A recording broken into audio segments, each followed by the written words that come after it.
Viral hit ये बिल्कुल नया एनिमे है और ये बहुत ही ज़्यादा कमाल का भी है। मुझे इसके बारे में इसलिए पता है क्योंकि मैंने इसकी मानवा को पूरा पढ़ रखा है और साथ ही साथ ये मुझे भी बहुत पसंद आई थी। और अगर मैं छोटे में बताऊं तो हमारा मेन कैरेक्टर स्कूल का सबसे बड़ा लूज़र है, लेकिन जब वो यूट्यूबर बनता है तो उसकी लाइफ बिल्कुल चेंज हो जाती है। वो सारे बुलीज से फाइट करने लगता है और गेस करो कि इसने फाइट करना कहाँ से सीखा? बिल्कुल सही, यूट्यूब से। एपिसोड शुरू होने पे हमें पाक गो नाम के एक बंदे को दिखाया जाता है जो कि यूट्यूब के ऊपर लाइव स्ट्रीम कर रहा था और उसके 7 लाख सब्सक्राइबर होते हैं, जिसका वो काफ़ी ज़्यादा शो ऑफ कर रहा था। और वो ये लाइव स्ट्रीम कर रहा था लंच टाइम के अंदर अपनी क्लासमेट रूमी के साथ, जो कि मेकअप से रिलेटेड वीडियोस बनाती है।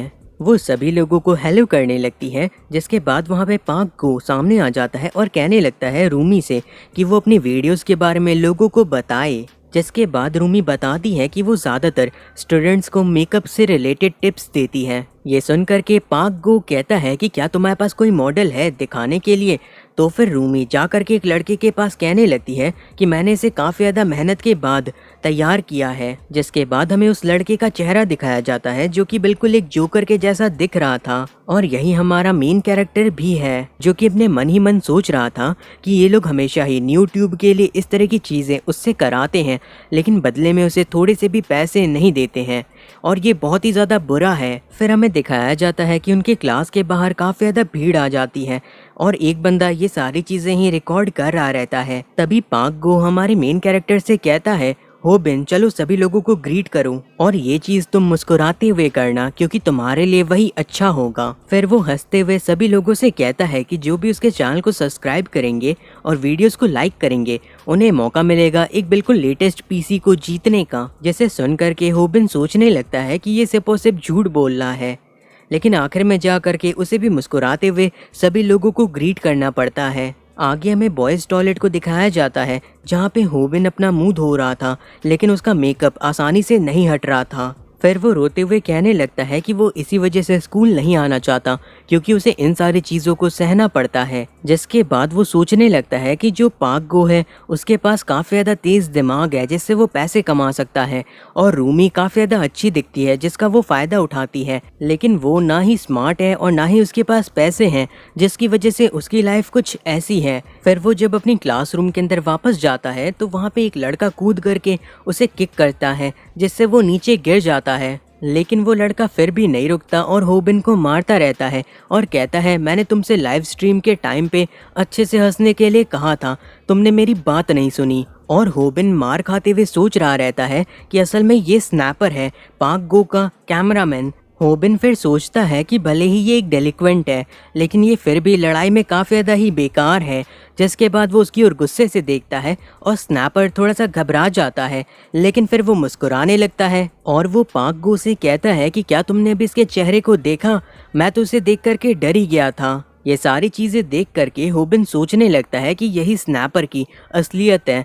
वो पाक गो का कैमरामैन सिर्फ इसलिए बना है ताकि वो उसके नाम का फ़ायदा उठा सके और असल में स्नैपर एक स्ट्रैटेजिस्ट है। तभी रूमी कहने लगती है कि मुझे उस लाइव स्ट्रीम से 30,000 येन मिले हैं और उसके बाद वो पाक गो को शुक्रिया कहती है। ये सुनकर के पाक गो कहता है कि शायद काफ़ी सारे लोगों का दिल तुम्हारे ऊपर आ गया। ये सारी चीज़ें सुनकर के होबिन सोचने लगता है कि इन लोगों ने तो कुछ किया भी नहीं और सिर्फ एक लंच ब्रेक के टाइम के अंदर इन्होंने 30,000 येन कमा लिए। पाक गो कहने लगता है कि तुम्हें इसके लिए मुझे रीपे करना होगा, तो रूमी कहती है कि उसकी चिंता तुम मत करो। इन सभी चीज़ों को देखते हुए होबिन भी सोचने लगता है कि शायद उसे भी एक यूट्यूब चैनल शुरू करना चाहिए और उसके बगल में बैठ करके स्नैपर भी यही सोच रहा था। जिसके बाद स्नैपर कहने लगता है कि हाँ, वो भी तैयार है एक यूट्यूबर बनने के लिए। जो सुन करके होबिन थोड़ा सा हैरान होता है और सोचने लगता है कि क्या अब ये भी एक यूट्यूबर बनेगा। स्नैपर फिर पाक गो से कहता है कि वो भी एक यूट्यूब चैनल खोलने का सोच रहा है। ये सुन करके पाक गो कहता है कि इसके लिए तो तुम्हें अपने पेरेंट्स की आईडी का यूज़ करना होगा क्योंकि माइनर्स को पैसे नहीं मिलते। ये सुन करके स्नैपर कहने लगता है ये थोड़ा मुश्किल होगा क्योंकि मैंने पिछली बार अपने पेरेंट्स के बैंक अकाउंट से थोड़े से पैसे विड्रॉ कर लिए थे बिना उन्हें बताए। जिसके बाद वो इसके सल्यूशन के बारे में सोचने लगता है और उसे एक आइडिया आता है। जिसके बाद वो होबिन से जा कर के पूछता है कि क्या तुम्हारी मदर अभी भी जिंदा है? उनकी तो तबीयत खराब थी ना। ये सुनकर के होबिन काफ़ी ज़्यादा हैरान होता है कि आखिर वो ये पूछ क्यों रहा है। स्नैपर फिर होबिन से कहता है कि वो उसकी मदर के बैंक अकाउंट को इस्तेमाल करना चाहता है। ये सारी चीज़ें सुन करके पीछे पाक गो हंसना शुरू कर देता है और कहता है कि आखिर तुम ये उससे कैसे पूछ सकती हो कि उसकी मदर जिंदा है या नहीं। तुम्हें पूछना चाहिए कि वो अभी तक मरी या नहीं। होबिन को ये सारी चीज़ें सुन करके काफ़ी ज़्यादा बुरा लग रहा था और वो सोचता है उन्हें पंच करने का, लेकिन उसकी इतनी हिम्मत नहीं होती और वो अपनी मदर को सॉरी कहता है। जिसके बाद हमें एक हॉस्पिटल को दिखाया जाता है जहाँ पे होबिन की मदर एडमिट थी और उन्हें कैंसर हुआ था। और होबिन की मदर कह रही कि वो बिल्कुल ठीक है और वो जब चाहे तब हॉस्पिटल को छोड़ करके जा सकती हैं। लेकिन होबिन समझ जाता है कि उसकी मदर झूठ बोल रही हैं। फिर उसकी मदर उससे पूछती हैं कि आखिर उसे चोटें कैसे लगी, क्या उसने किसी से लड़ाई की।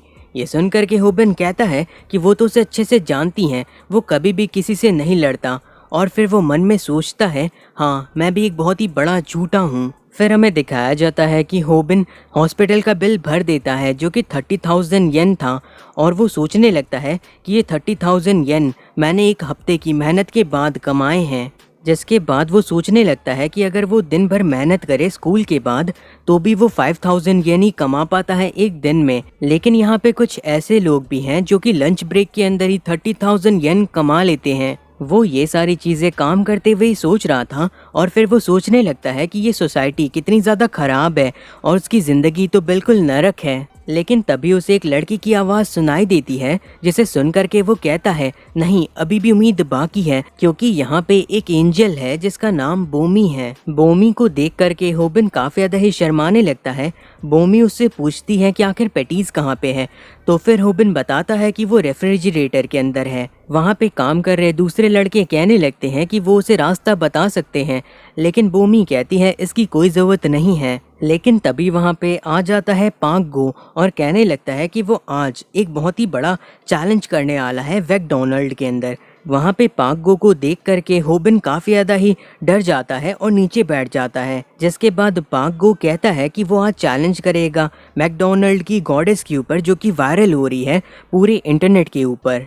और होबिन ये सुन करके काफ़ी ज़्यादा ही चौंक जाता है और बोमी को भी समझ में नहीं आ रहा था कि आखिर वहाँ पे हो क्या रहा है।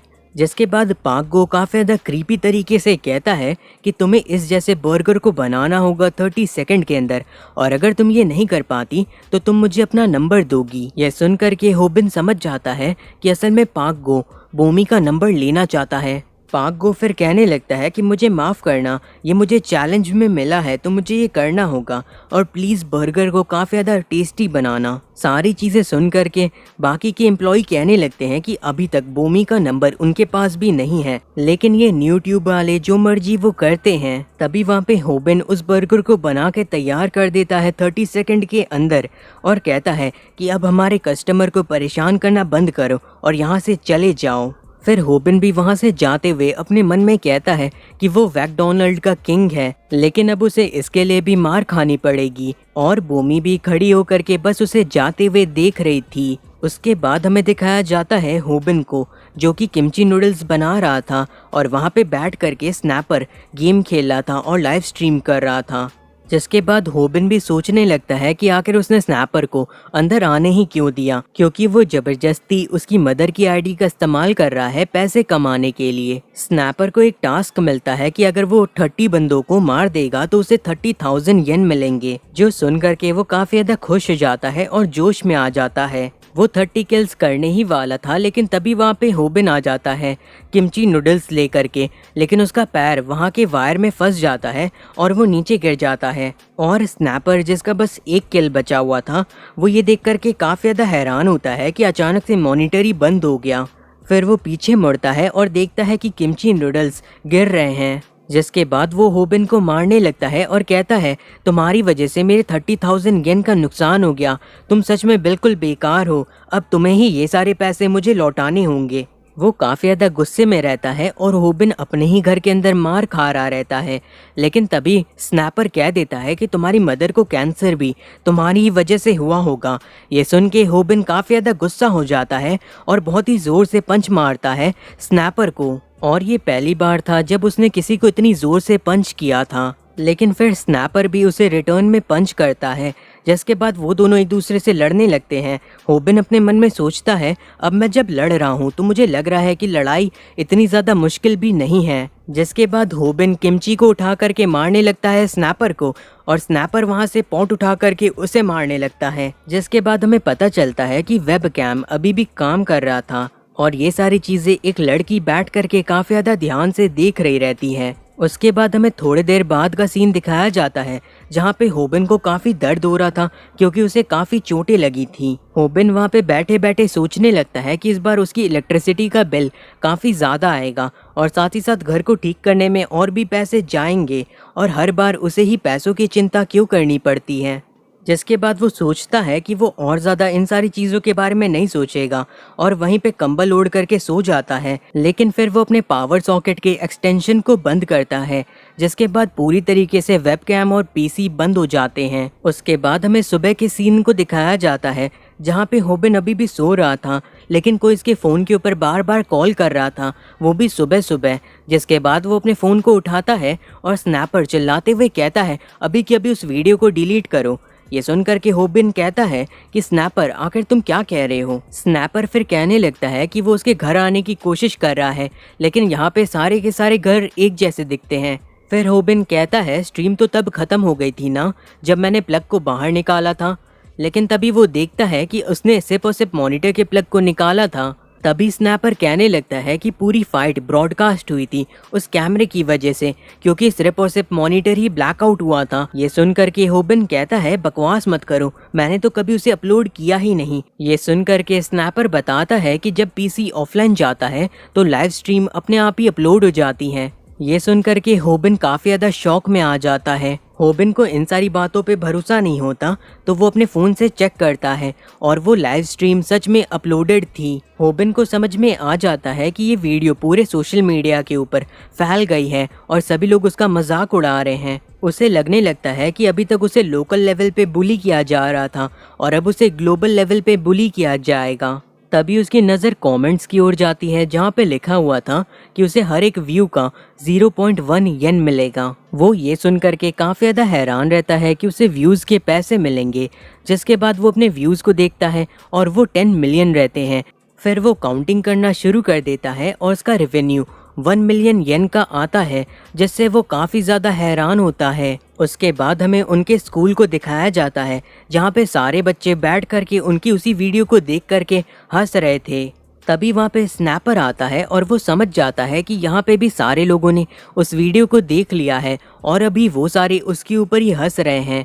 फिर वो सोचने लगता है कि उसे कितना ज़्यादा काम करना पड़ा था पाक गो के लिए, ताकि वो इस लेवल पे आ पाए, और अब वो इतनी आसानी से हार नहीं मानेगा। उसे अपने आप को बचाने के लिए किसी और का सैक्रिफाइस करना होगा। वो किसी इजी टारगेट का इस्तेमाल करेगा ताकि सारे लोग उसका मजाक उड़ाने लगे और वो बच जाए। जिसके बाद वो जाते हुए एक ओटाकू के सर के ऊपर मारता है, लेकिन वो ओटाकू उसे पकड़ करके पंच करने लगता है और बहुत ही बुरी तरीके से मारता है। स्नैपर फिर देखता है पाक गो की ओर मदद के लिए, लेकिन पाक गो उसे देख करके मुस्कुरा देता है और स्नैपर को समझ में आ जाता है कि वो अब उसकी मदद नहीं करेगा, क्योंकि वो बस एक मजाक बन चुका है और उसके सारे के सारे पंख कट चुके हैं। जिसके बाद हमें हॉस्पिटल को दिखाया जाता है, जहाँ पे वापस से होबिन को बिल भरना रहता है, और इस बार बिल था 1,20,000 येन का, जो देख करके होबिन थोड़ा सा परेशान होता है, लेकिन फिर वो मुस्कुराते हुए पूरे बिल को भर देता है। फिर वो हॉस्पिटल से बाहर निकल करके अपनी वीडियो को देखता है और सोचता है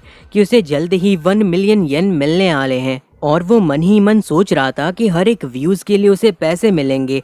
ये तो बिल्कुल किसी सपने के जैसा है। लेकिन तभी कोई आकर के उसे पंच कर देता है, और वो स्नैपर था, जो कि कहता है, तुम्हारी वजह से मैं पूरे स्कूल के अंदर मजाक बन गया हूँ और तुम्हें 1 मिलियन येन मिलने वाले हैं, मुझे उसका आधा चाहिए। ये सुनकर के होबिन कहने लगता है कि तुम्हें पैसे किस बात के चाहिए, क्योंकि वो अकाउंट तो मेरी मदर का था। जिसके बाद वो स्नैपर को काफ़ी ज़्यादा ही ज़ोर से किक करता है और फिर हमें दिखाया जाता है कि वो दोनों इसी तरीके से लड़ते रहते हैं। होबिन अपने मन के अंदर सोच रहा था कि मैं इससे एक बार पहले लड़ चुका हूँ, इसीलिए मुझे बिल्कुल भी डर नहीं लग रहा। फिर हमें दिखाया जाता है कि वो दोनों ही थक गए थे तो उन्होंने लड़ना बंद कर दिया। होबिन स्नैपर को शांत कराने की कोशिश करता है और कहने लगता है कि मैं अभी भी तुम्हारे साथ पैसों को नहीं बांटूंगा। स्नैपर फिर दिखाता है कि उसने उन दोनों की लड़ाई को दोबारा से रिकॉर्ड किया था, वो भी एक बहुत ही अच्छे एंगल के साथ, और वो इस चीज़ में काफ़ी ज़्यादा अच्छा है। होबिन फिर स्नैपर से पूछने लगता है कि क्या वो इस वीडियो को भी अपलोड करने वाला है, तो स्नैपर हाँ कहता है। फिर वो होबिन को बताता है कि वो यहाँ पे लड़ने के लिए नहीं आया था, बल्कि वो तो चाहता था कि होबिन उसके साथ काम करे। जिसके बाद वो होबिन से कहने लगता है कि वो लोग साथ मिलकर के काफ़ी सारे पैसों को कमा सकते हैं और वो इस चीज़ में उसकी पूरी मदद करेगा। उसे सिर्फ और सिर्फ उसके ऊपर भरोसा करना होगा। वो पहले पाक गो के साथ काम करता था तो उसे पता है कि सारी चीज़ें कैसे होती हैं। अभी तक उसे उसकी पहली पेमेंट नहीं मिली है क्योंकि उसे स्क्रीनिंग से जाना होगा और काफ़ी सारी कॉम्प्लेक्स चीज़ें भी करनी होंगी। जिसके बाद वो अलग अलग चीज़ों के बारे में होबिन को बता करके डराने की कोशिश करने लगता है और वो आखिर में जा कर के कहता है कि वो ये सारी चीज़ें मैनेज कर लेगा क्योंकि वो पहले पाक गो का प्रोड्यूसर था। उसी की वजह से पाक गो आज इतना ज़्यादा फेमस हो पाया है। जिसके बाद होबिन को सिर्फ और सिर्फ पैसे ही दिखाई दे रहे थे। स्नैपर अपने मन के अंदर सोचता है कि मैं इसको बेवकूफ़ बना करके इसके अकाउंट का इस्तेमाल करूंगा और खुद पूरा फ़ायदा उठाऊंगा। लेकिन फिर होबिन पूछता है स्नैपर से कि आखिर वो रेवेन्यू को शेयर किस तरीके से करेंगे। ये सुनकर के स्नैपर कहता है कि वो 90% लेगा और 10% होबिन ले सकता है। वो दोनों डील करने ही वाले थे, लेकिन होबिन कहने लगता है आखिर उसे इतने पैसे क्यों चाहिए, वो तो बस कैमरामैन है और कैमरे के सामने तो होबिन को ही रहना होगा। इससे तो अच्छा होगा कि होबिन बर्गर्स ही बना ले। ये सुनकर के स्नैपर उसे 60-40 का ऑफ़र देता है, लेकिन होबिन को ये ऑफ़र भी नहीं पसंद आता, तो फिर स्नैपर उसे 20-80 का ऑफ़र देता है। होबिन फिर भी नहीं रुकता, तो आखिर में जा कर के स्नैपर को उसे 10-90 का ऑफ़र देना पड़ता है। होबिन ये सुनकर के रुक जाता है और कहता है चलो अब मुझे अपना कंटेंट प्लान बताओ जिसकी तुम इतनी ज़्यादा बढ़ाई कर रहे थे। ये सुनकर के स्नैपर सोचने लगता है मुझे तो लगा था कि ये लूज़र एक बेवकूफ़ है, लेकिन ये नहीं है। स्नैपर फिर बताता है कि उन लोगों का कंटेंट रहेगा बुलीज को सबक सिखाने का। मेरे ख्याल से सबको ये पता ही होगा कि वो सबसे पहले किस बुली को सबक सिखाएंगे, लेकिन सबसे बड़ा सवाल तो ये है कि क्या होबिन अपनी वीक बॉडी के साथ पाक गो का मुकाबला कर पाएगा और आखिर वो फाइट करना कहाँ से सीखेगा। इन सभी सवालों के जवाब जानने के लिए आपको आगे की वीडियोस को देखना होगा, जिसके लिए मैं आपको रेकमेंड करूंगा कि आप चैनल को सब्सक्राइब कर लें। मैं आपसे जल्द ही मिलूंगा किसी नई वीडियो के साथ।